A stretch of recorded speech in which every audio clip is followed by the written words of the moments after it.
Hello students समस्त को मु पंकजिनी ए यूट्यूब चैनल रे स्वागत करुच्ची।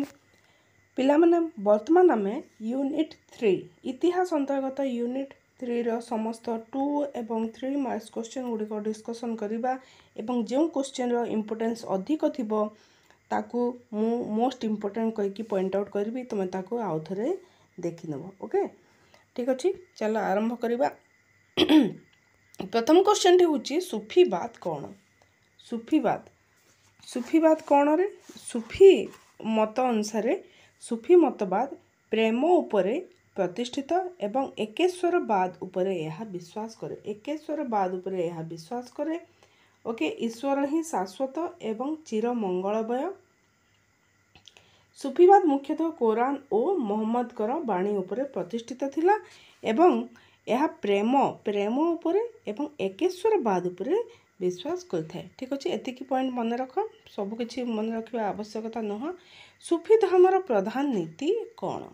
सूफी धर्मर प्रधान नीति होची धर्म क्षेत्र रे उदारता, सार्वजन्य भ्रातृभाव। सूफी धर्मर प्रधान नीति थिला धर्म क्षेत्र रे उदारता एवं सार्वजन्य भ्रातृभाव सूफी धर्मर प्रधान नीति थिला।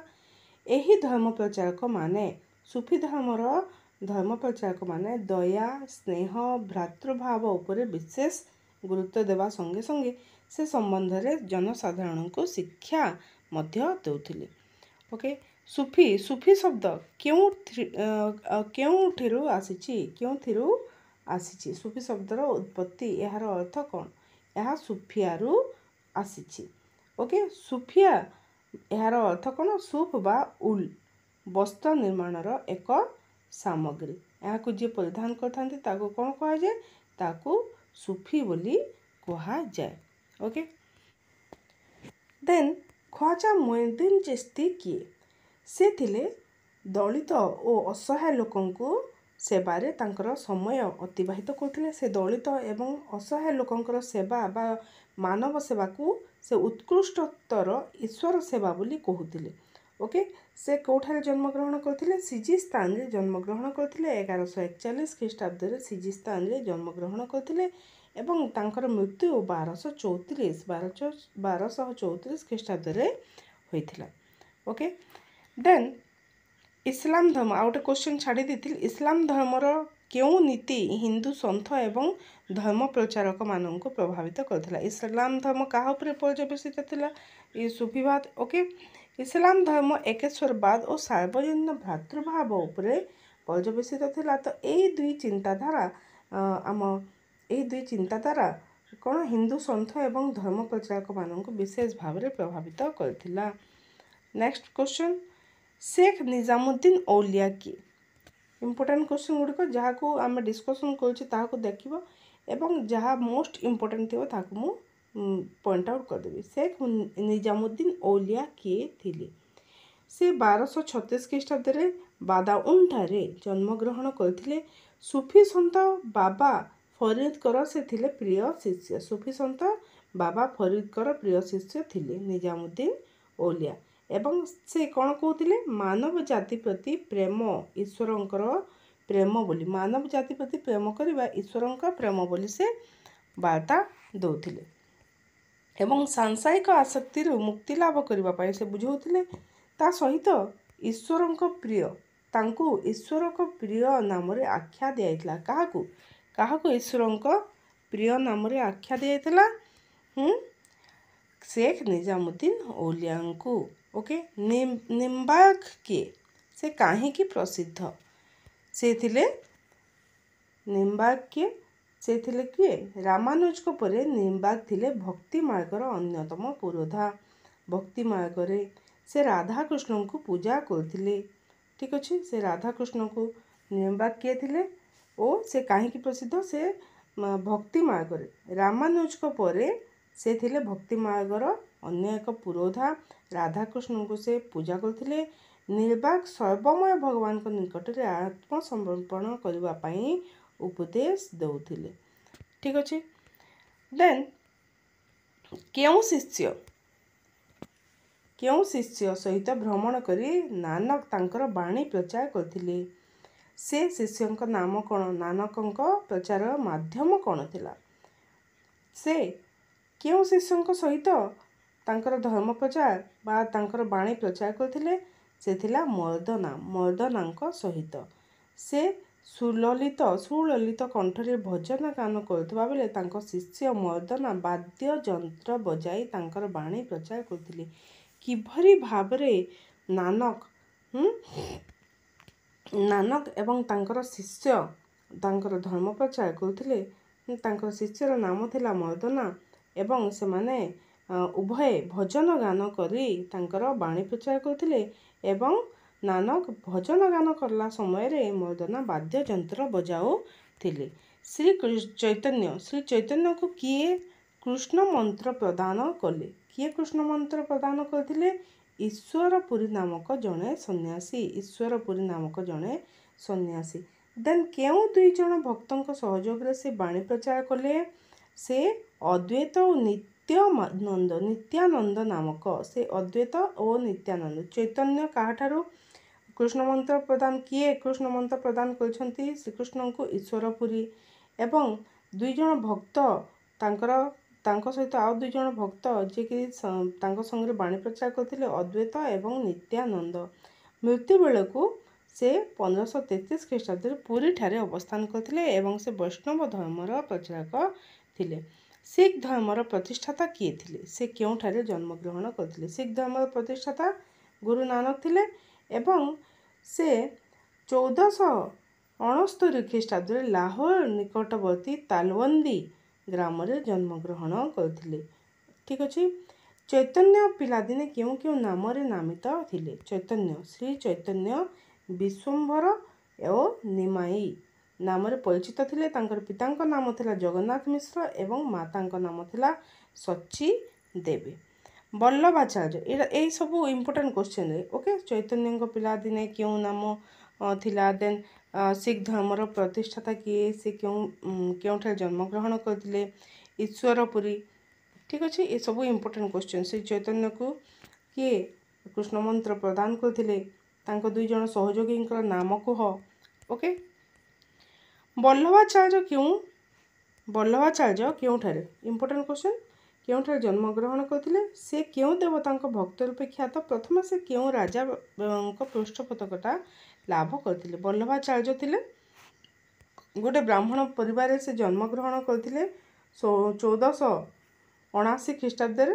ସେ କୃଷ୍ଣ ଭକ୍ତ ଥିଲେ। ସେ କୃଷ୍ଣ ଭକ୍ତ ରୂପେ ବିଖ୍ୟାତ ଥିଲେ ଏବଂ କୃଷ୍ଣଦେବରାୟଙ୍କ ରାଜସଭାରେ ସେ ପୃଷ୍ଠପୋଷକତା କରୁଥିଲେ। ଠିକ୍ ଅଛି। କବୀର କାହାର ଶିଷ୍ୟ ଥିଲେ? କବୀର ଥିଲେ ରାମାନନ୍ଦଙ୍କର ଶିଷ୍ୟ ଏବଂ ତାଙ୍କର ଲାଳନ ପାଳନ ଦାୟିତ୍ୱ କିଏ ବହନ କରିଥିଲେ?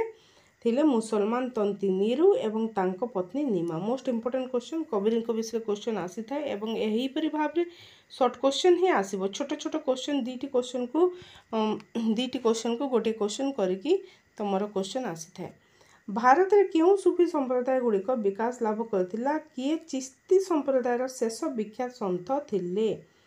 ଭାରତରେ ଚିସ୍ତି, ସୁରାବନ୍ଦୀ ଏବଂ ନକ୍ସବନ୍ଦୀ ସମ୍ପ୍ରଦାୟ ବା ସିଲସିଲା ସୁଫି ସମ୍ପ୍ରଦାୟ ବିକାଶ ଲାଭ କରିଥିଲା। କେଉଁ ସୁଫି ସମ୍ପ୍ରଦାୟ ବିକାଶ ଲାଭ କରିଥିଲା? ଚିସ୍ତି, ସୁରାବନ୍ଦୀ, ନକ୍ସବନ୍ଦୀ। ଓକେ, ଶେଖ୍ ନାସିରୁଦ୍ଦିନ୍ ଚିସ୍ତି ସୁଫି ସମ୍ପ୍ରଦାୟର ଶେଷ ବିଖ୍ୟାତ ସନ୍ଥ ଥିଲେ। ମନେ ରହିବ। ରାମାନନ୍ଦ କେଉଁଠାରେ ଜନ୍ମଗ୍ରହଣ କରିଥିଲେ? ତାଙ୍କର ପ୍ରଥମ 12 ଜଣ ଶିଷ୍ୟଙ୍କ ମଧ୍ୟରୁ ଦୁଇ ଜଣଙ୍କର ନାମ ଲେଖ। Important question. ରାମାନନ୍ଦ ଆହ୍ଲାବାଦଠାରେ ଜନ୍ମଗ୍ରହଣ କରିଥିଲେ। ତାଙ୍କର ଶିଷ୍ୟଙ୍କର ନାମ ହେଲା କବୀର ଓ ରୈଦାସ। ଓକେ, ରାମାନନ୍ଦ, କବୀରଙ୍କର ଗୁରୁ ଥିଲେ ରାମାନନ୍ଦ ଏବଂ କବୀର ଏବଂ ରୈଦାସ ଦୁଇ ଜଣ ହେଉଛନ୍ତି ରାମାନନ୍ଦଙ୍କର ଶିଷ୍ୟ। ଠିକ୍ ଅଛି। ଦେନ୍ ଶିଖ ଧର୍ମର ପ୍ରତିଷ୍ଠାତା କିଏ?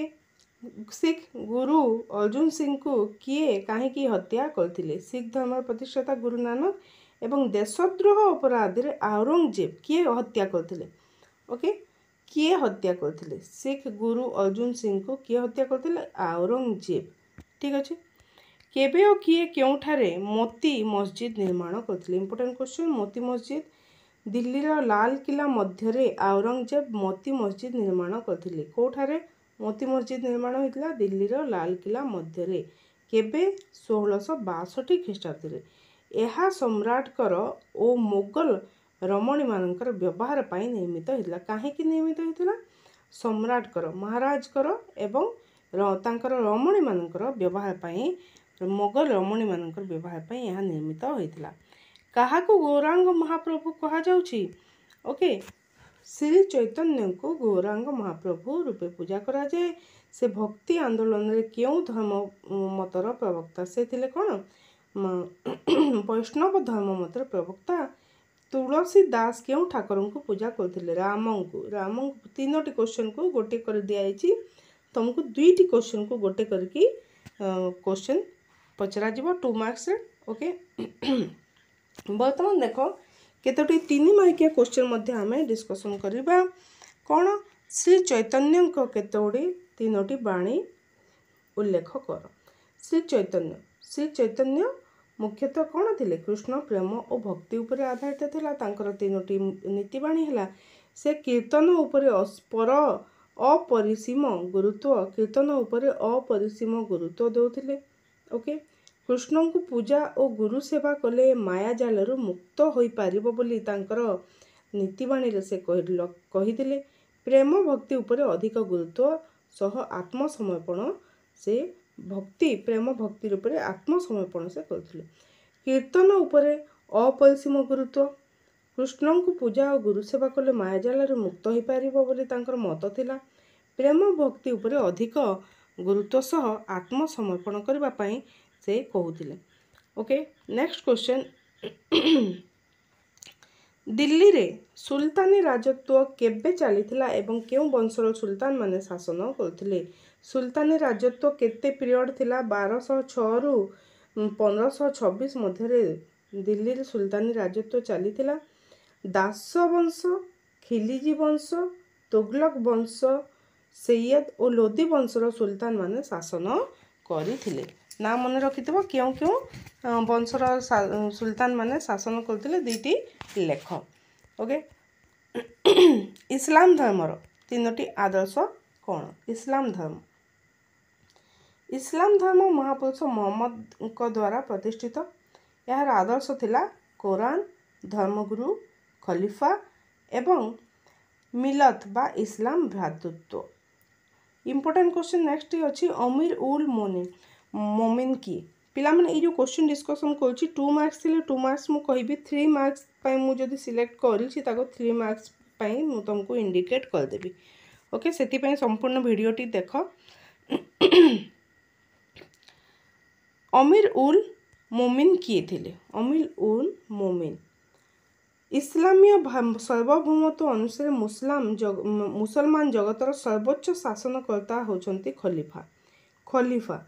अमीर उल मोमिन से थिले खलीफा एवं सर्वोच्च शासनकर्ता। ठीक अछि। नेक्स्ट क्वेश्चन, वाजिर किए थिले? इंपोर्टेंट क्वेश्चन पिला माने सुल्तानी शासन रे प्रशासनिक मुख्य बा प्रधानमंत्री को वाजिर बोली कहा जाउथिला। से कौन कहथिले? तांकर कार्य कौन थिला? सुल्तान और प्रजा मानक मध्य से संयोजन करी सुल्तान को परे दिल्ली प्रशासन रो द्वितीय शासन मुख्य, राजस्व आदाय इत्यादि मुख्य कार्य सब से निर्वाह करथिले। सुल्तानी समय रे देखो तापर नेक्स्ट क्वेश्चन। यस, सुल्तानी शासन 3 मार्किया रे भी यहाँ देखो 3 मार्किया रे भी आमे नारीर शासन को नारीर स्थान को आमे लेखि पाइबा। सुल्तानी शासन समय रे नारीर स्थान, नारींकर स्थान कौन थिला? सामाजिक स्थिति और पदमर्यादा बहु परिमाण रे संकुचित होई जाइतिला। हिंदू और मुसलमान रमणी माननको गृहर चारिकांत मध्य रहिबा को पड़ुथिला। सुल्तानी शासन समय रे नारीर स्थान गोटे इंपोर्टेंट क्वेश्चन पिला माने कौन थिला? तांकर कौन तांकर पद थिला। ओके, तांको पद मर्यादा बहु परिमाण रे संकुचित होइतिला। तांको गृहर चारिकांत मध्य रे आबद्ध बा रहिबा को पड़ुथिला। हिंदू समाज रे बाल्य विवाह, पर्दा प्रथा, देवदासी प्रथा तथा मुसलमान नारी मानक बुर्खा परिधान प्रचलन थिला सुल्तानी शासन समय रे। ओके, जानिला।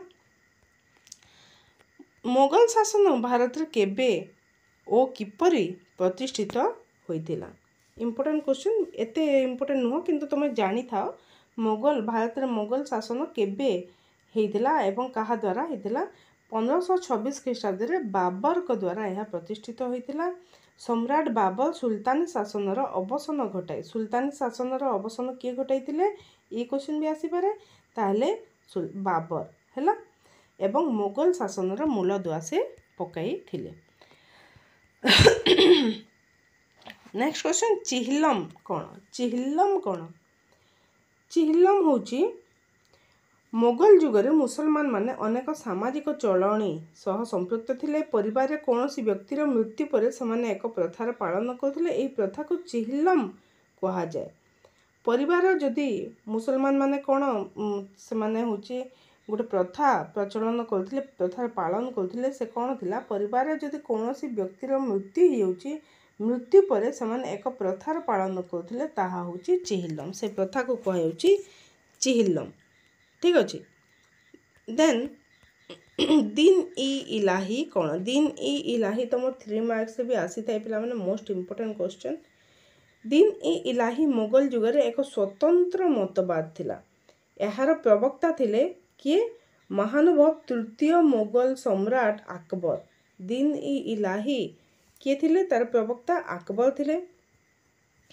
ଏକ ଧର୍ମ ନିରପେକ୍ଷ ରାଷ୍ଟ୍ର ଗଠନ ପୂର୍ବକ ବିଭିନ୍ନ ପ୍ରକାର ଧର୍ମ ମଧ୍ୟରେ ସମନ୍ୱୟ ଆଣିବା ଏବଂ ବିଭିନ୍ନ ଧର୍ମର ସୁଗୁଣ ଗୁଡ଼ିକୁ ନେଇ ଦିନ୍ ଇ ଇଲାହି ପରିପୃଷ୍ଟ ଥିଲା। ଦିନ୍ ଇ ଇଲାହି କ'ଣ ଥିଲା ଜାଣିଲ?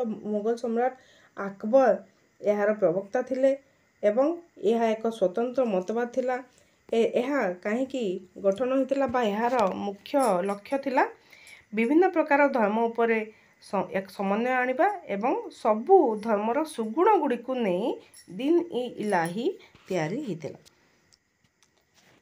ଦେନ୍ ତାଜମହଲ ବିଷୟରେ କ'ଣ ଜାଣ? ତାଜମହଲ ଆମେ 3 ମାର୍କସ କ୍ୱେଶ୍ଚନ୍ ପାଇଁ ନେବା ଏବଂ ତାର ଯେଉଁ କ୍ୱେଶ୍ଚନ୍ ଛୋଟ ଛୋଟ କ୍ୱେଶ୍ଚନ୍ ବିଟ୍ ଅଛି, ତାଜମହଲ କିଏ ତିଆରି କରିଥିଲେ ଏବଂ କାହିଁକି? ତାଜମହଲ କିଏ ଏବଂ କାହିଁକି ନିର୍ମିତ କରିଥିଲେ? ତାଜମହଲ ସମ୍ରାଟ ଶାହାଜାହାନଙ୍କର ଶ୍ରେଷ୍ଠ କୃତି ଥିଲା ଏବଂ ସେ ତାଙ୍କ ପତ୍ନୀ ମମତାଜଙ୍କର ଅକାଳ ମୃତ୍ୟୁ ବା ଅକାଳ ବିୟୋଗରେ ନିର୍ମିତ ହୋଇଥିଲା। ଏଥିରେ କେତେଜଣ ଶିଳ୍ପୀ ଏହାକୁ ତିଆରି କରିଥିଲେ? ପ୍ରାୟତଃ 20,000 ଶିଳ୍ପୀ ଏହାକୁ 22 ବର୍ଷ ଧରି ନିର୍ମାଣ କରିଥିଲେ ଏବଂ ଯାହାକୁ ବର୍ତ୍ତମାନ ପୃଥିବୀର 7 ଶଯ୍ୟା ମଧ୍ୟରୁ ଗୋଟିଏ। 1631 ଖ୍ରୀଷ୍ଟାବ୍ଦରୁ 1753 ଖ୍ରୀଷ୍ଟାବ୍ଦ ପର୍ଯ୍ୟନ୍ତ ଏହା ତିଆରି ହୋଇଥିଲା, ନିର୍ମାଣ ହୋଇଥିଲା। ମାର୍ବଲର ସ୍ୱପ୍ନ କୁହାଯାଉଥିବା ତାଜମହଲ ଆଗ୍ରାଠାରେ କେଉଁଠାରେ ଅବସ୍ଥିତ? ଯମୁନା ନଦୀ କୂଳରେ ଏହା ଅବସ୍ଥିତ। ଠିକ୍ ଅଛି। ନେକ୍ସଟ କ୍ୱେଶ୍ଚନ୍ ହେଉଛି ଭକ୍ତି ଆନ୍ଦୋଳନ କ'ଣ? ଭକ୍ତି ଆନ୍ଦୋଳନ 3 ମାର୍କସ କ୍ୱେଶ୍ଚନ୍। ଓକେ। ଦେନ୍ ଭକ୍ତି ଆନ୍ଦୋଳନ ବିଷୟରେ, ଭାରତରେ ଭକ୍ତି ଆନ୍ଦୋଳନ ମଧ୍ୟଯୁଗରେ କେଉଁ ଯୁଗରେ ଆରମ୍ଭ ହେଲା? ମଧ୍ୟଯୁଗରେ ଆରମ୍ଭ ହୋଇଥିଲା। ଏହାର ପ୍ରସିଦ୍ଧ ସନ୍ଥମାନେ କିଏ ଥିଲେ? ହିନ୍ଦୁ ସନ୍ଥ ଶଙ୍କରାଚାର୍ଯ୍ୟଙ୍କ ଦ୍ୱାରା ଆରମ୍ଭ ହୋଇଥିଲା। ହିନ୍ଦୁମାନଙ୍କୁ ଆସନ୍ନ ବିପଦରୁ ରକ୍ଷା କରିବା ପାଇଁ ଯାହା ଏକେଶ୍ୱରବାଦ ଉପରେ, ଭକ୍ତି ଆନ୍ଦୋଳନ ଏକେଶ୍ୱରବାଦ ଉପରେ ବିଶ୍ୱାସ କରେ। ଏହାର ଜାତି ପ୍ରଥା, ବ୍ୟୟବହୁଳ ପୂଜା ପଦ୍ଧତି, ବହୁ ଈଶ୍ୱରବାଦ, ଅନ୍ଧବିଶ୍ୱାସ, କୁସଂସ୍କାର ଇତ୍ୟାଦିର ବିରୋଧ କରେ। ଭକ୍ତି ଆନ୍ଦୋଳନ କାହାର ବିରୋଧ କରୁଛି? ଜାତି ପ୍ରଥା, ବ୍ୟୟବହୁଳ ପୂଜା ପଦ୍ଧତି, ବହୁ ଈଶ୍ୱରବାଦ, ଅନ୍ଧବିଶ୍ୱାସ, କୁସଂସ୍କାର ଇତ୍ୟାଦିର ବିରୋଧ କରୁଛି ଏବଂ କାହା ଉପରେ ବିଶ୍ୱାସ କରୁଛି? ସେ ଭକ୍ତି ଉପରେ ବିଶ୍ୱାସ କରୁଛି ଏବଂ ଭଗବାନ ଏକ ବୋଲି କୁହାଯାଉଛି। ଭକ୍ତି ଆନ୍ଦୋଳନର 3ଟି ନୀତି କ'ଣ ଥିଲା? ଏହାକୁ ଆମେ ପଢ଼ିଥିଲେ। ଭକ୍ତି ଆନ୍ଦୋଳନ 3ଟି ନୀତି ଉପରେ ଆଧାରିତ ଥିଲା। ସେ ଏକେଶ୍ୱରବାଦ, ଭଗବାନ ଏକ, ରାମ ରହିମ ଅଲ୍ଲାହ ସମସ୍ତେ ଏକ ଏବଂ ଭକ୍ତି ଈଶ୍ୱରଙ୍କୁ ପାଇବା ପାଇଁ 3ଟି ମାର୍ଗ ଅଛି, ତାହା ହେଉଛି ଜ୍ଞାନ, କର୍ମ, ଭକ୍ତି। ହେଲେ ଭକ୍ତି ଉପରେ ସେ ବିଶେଷ ଗୁରୁତ୍ୱ ଦେଉଥିଲେ ଏବଂ ଗୁରୁଙ୍କ ଉପସ୍ଥିତି, ଗୁରୁଙ୍କ ପ୍ରଦତ୍ତ ମାର୍ଗରେ ଗଲେ ଆମେ ଈଶ୍ୱରଙ୍କୁ ପାଇପାରିବା ବୋଲି କୁହାଯାଉଥିଲା। ଦେନ୍ କବୀରଙ୍କ ନୀତିବାଣୀ ଏହା ମଧ୍ୟ ଆମେ 3 ମାର୍କସରେ ଆମେ ଦେଖିବା। ଓକେ। କବୀରଙ୍କ ନୀତିବାଣୀ କ'ଣ ଥିଲା? ଭକ୍ତି ଆନ୍ଦୋଳନ ପ୍ରବର୍ତ୍ତନର ଜଣେ ପ୍ରଥିତ ଯଶା ପ୍ରଚାରକ ଥିଲେ। ଭକ୍ତି ଆନ୍ଦୋଳନରେ ପ୍ରଚାରକ କବୀର मुसलमान और हिंदू एकतार अद्वितीय प्रवक्ता। से कौन कहते हिंदू और मुसलमान मानकर एकता प्रति से जोर देते। तांकर नीतिवाणी गुड़िक मध्य मुख्य है आल्ला राम एक बोली से कहते। आल्ला मुसलमान माने आल्ला को पूजा करती, आमे माने हिंदू माने राम को पूजा करता। तो आल्ला एवं राम सबू गोटे गोटे ईश्वर बोली से कहते। गुरु और भक्ति उपर प्राधान्य दौले। मूर्ति पूजार से विरोध करते। फूलर सौरभ परी सर्वत्र विद्यमान ईश्वर उपर अगाध विश्वास। फूलर माने फूलर सौरभ बासना जेपरी सर्वत्र विद्यमान से भाव ईश्वर मध्य सर्वत्र विद्यमान एवं तांको उपरे अगाध विश्वास तांकर थिला। ओके, अगाध भक्ति। चैतन्य नीतिवाणी कौन थिला? चैतन्य कौन कहते? चैतन्य थिले कौन गौरांग महाप्रभु नाम रे से विख्यात लाभ करथिले। तांका नीतिवाणी गुड़िक अगाध कौन कहा उपरे पर्यवेसित थिला? कृष्ण भक्ति एवं कृष्ण भक्ति और कृष्ण प्रेम उपरे आधारित थिला तांकर नीतिवाणी।